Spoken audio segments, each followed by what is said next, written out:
Farzandlaringiz uchun shunaqa videolar tayyorlashni hozir ko'rib chiqamiz. Kanalga obuna bo'lib qo'ying, qani ketdik. Buning uchun Instagram shapkamizga o'tib olamiz va bu yerda mana Ustendim nomlangan Telegram kanali turibdi. Ustiga bosamiz. Bosib biroz kutganimizdan so'ng Telegramga yo'naltiradi va bu yerda mana ko'k link turibdi video ostida. Shu linkni ustiga bosamiz.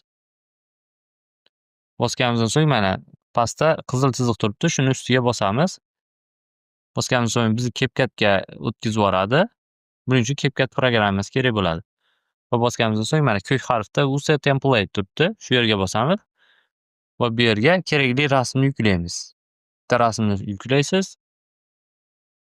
Biroz kutamiz. Biroz kutganimizdan so'ng mana bizga video tayyor bo'ldi. Bunga cheksiz bemalol foydalanishingiz mumkin. Har xil animatsiyalar mavjud. Bemalol CapCut ustanovka qilib tayyorlashingiz mumkin. Bundan ham qiziq videolar hali oldinda kanalga obuna bo'lib qo'ying.